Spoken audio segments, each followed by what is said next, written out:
In this video, I'm going to reveal 9 top wines that sell for around $50 per bottle. There's both red and white wines included, and a number of different countries and regions represented, so there should be something for everyone. The first top wine for $50 a bottle is La Croix Ducru-Beaucaillou. As the name suggests, this is a wine that comes from Château Ducru-Beaucaillou, which is a second growth in the 1855 classification of Bordeaux. This wine started out as a second wine back in 1995, but in around 2005 or so, they started dedicating specific vines to this wine. As such, it's been a second label since 2005. 2020 is definitely one of the very strongest vintages ever for this wine. This impressive wine received 3 95-point scores. This is a wine that has around 53% Cabernet Sauvignon, 44% Merlot, and around 3% Petit Verdot. This wine matures for around 12 months in 60% New French oak. This is a wine that you can enjoy now with a healthy decant. It will be better in a few years, and you can certainly age it for 15 years or more, so it gives you a lot of flexibility in your cellar. This wine also has a fancy label, and you may be interested to know that it was designed by Mick Jagger's daughter, Jade Jagger, who is a jewelry designer in Britain. Inspired by the red wines of Burgundy, Roberto Voerzio started his own winery back in 1986. Just a few years later, he received a perfect 100-point score from Robert Parker, and he is now widely regarded as one of the very best producers in all of Barolo. Roberto Voerzio's winemaking philosophy emphasizes high-density planting and restriction of yields. This results in wines with tremendous concentration. While Roberto Voerzio's Barolos are extremely hard to locate and have very hefty price tags, he also does a tremendous job with Barbera. It may surprise you to learn that there's actually 3 times more Barbera produced in Barolo than there is in Nebbiolo. Barbera is capable of producing very high yields. As such, there can be a lot of thin and uninspiring Barbera as well, so it's extremely important to choose only top producers who treat this wine with respect. In addition to Voerzio, Giacomo Conterno and Michele Chiarlo also do an excellent job with Barbera. By restricting yields and giving this wine more concentration, it results in a very, very impressive expression of Barbera. Barbera has high acid, but it also has medium tannin levels, and so it doesn't have the same grippy tannins that Barolo has when it's young. As such, it's a wine that you can enjoy on release, but it's certainly capable of aging for a few years as well. It's a very food-friendly wine due to the high acidity, and it's one that I often choose at an Italian restaurant. This is a smart choice because it's a wine that's not only more cost-effective than Barolo, but it's also ready to enjoy on a pop and pour, so you don't have to wait around for an hour or two for your Barolo to open up. But because it has only medium tannins and it has some impressive fruit as well, it's also a wine that does not require food, and you can also just enjoy it sitting on the patio. In Europe, this impressive wine can be had for closer to 30 euros, but in the United States, I did see several different vintages selling for right around $50, and some were as low as $40 or $45. While prices for Spanish wine have been trending higher, I'm still finding some excellent values. For example, the 2020 Descendientes de Palacios Via de Corullon is the next top wine for $50 per bottle. This is an extremely highly acclaimed wine that comes from the Bierzo region, which is in Castilla y León in Spain. Mencia is the dominant grape in Bierzo, with around 75% of all plantings. Most of the best expressions of Mencia from Bierzo are grown on steep hillside vineyards from very old vines. This impressive wine has a red fruit profile with descriptors such as red cherry and raspberry. It comes in at a very modest 13.7% alcohol by volume. It has medium body and medium tannins, and it's a wine that's just really full of life and energy. I definitely recommend it if you're looking to try something new at around $50 per bottle. Located in Pauillac, Haut-Bages Liberal is a 5th growth in the 1855 classification of Bordeaux. It has around 30 hectares of vines that are planted to around 3/4 Cabernet Sauvignon and 1/4 Merlot. These vines average around 35 years of age. The 2019 and 2020 vintages of Haut-Bages Liberal were 2 of the strongest vintages that they've ever produced. Haut-Bages Liberal was certified organic and biodynamic in 2019. They age around 20% of this wine in amphora. and the other 80% of the wine matures for around 14 to 18 months in 40% new French oak. There's plenty of structure on this wine, so it's definitely a candidate for the cellar.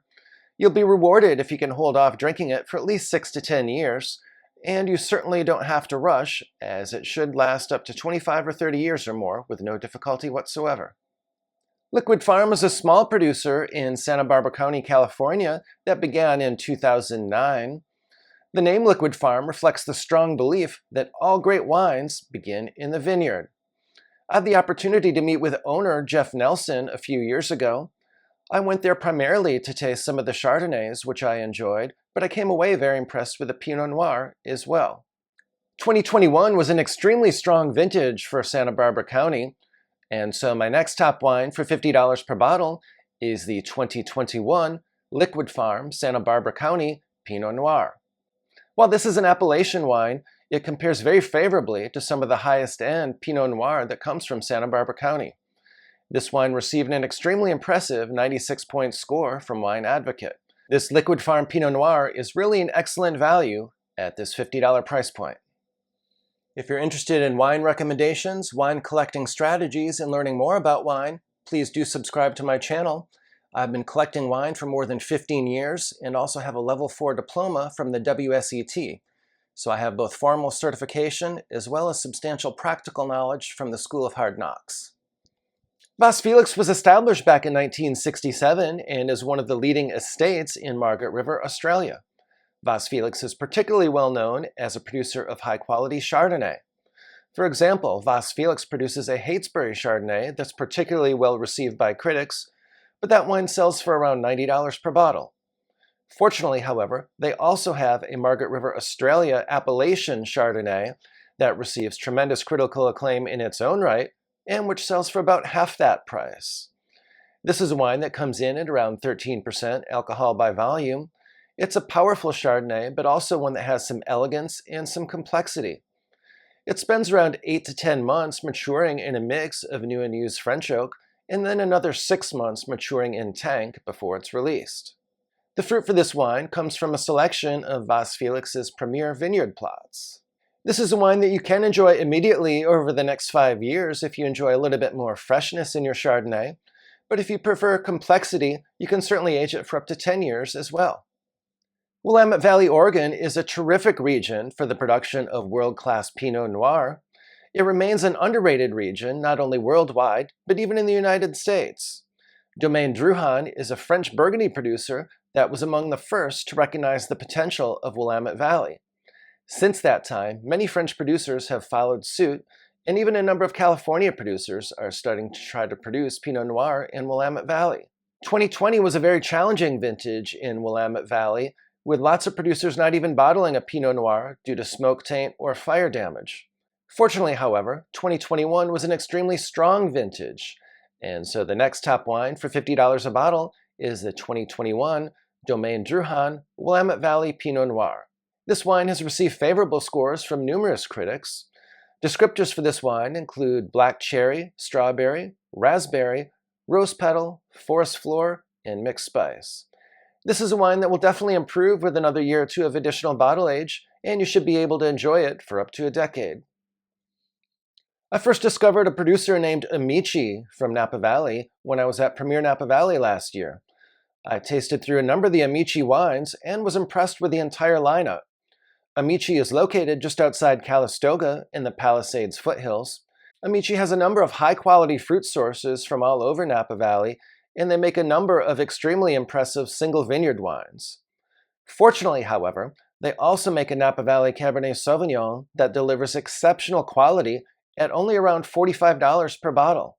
The 2021 Amichi Napa Valley Cabernet Sauvignon was particularly well received by critics. This is a wine that's a Bordeaux blend and consists of around 82% Cabernet Sauvignon, but it also has some Cabernet Franc, Merlot, and Petit Verdot. This is a wine that comes in at around 14.5% alcohol by volume. It aged in 2/3 new French oak for around 15 months before it was released. This is a wine that will definitely benefit from some additional bottle age, so please resist the urge to drink it immediately.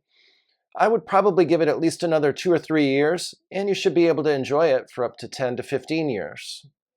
Weingut Keller has a reputation as being one of the top producers in all of Germany, and this reputation is well deserved as he single-handedly turned the Rheinhessen from a region that was known for producing large quantities of cheap, uninspiring Riesling into a region that's now known for producing some of the greatest dry wines in all of Germany.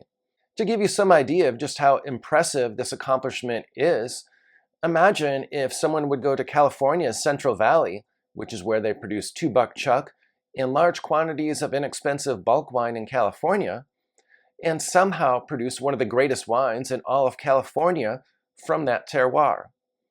Well, that's exactly what Keller did in the Rheinhessen. While Keller's top wines are extremely impressive and hard to locate, fortunately, he also makes a Vonderfels Riesling Trocken that sells for right around $50. This is an extremely impressive dry Riesling. It has around 12.5% alcohol by volume and extremely high acidity. It's a wine that I enjoy very much, and the fruit for this wine comes from some of the Großgewachs parcels, or great growth parcels, that produce some of the top dry wines in all of Germany. The grapes that go into the Vonderfels Riesling just come from some of the younger vines on these outstanding vineyards, but they're not too young. They still have around 20 to 25 years of age on them. So still pretty impressive, especially for a wine of this price point from one of the best producers in all of Germany. Once you're done with this video, if you're interested in learning more about Weingut Keller or about German Riesling, be sure to check out the 2-part series on German Riesling that I've linked in the description below.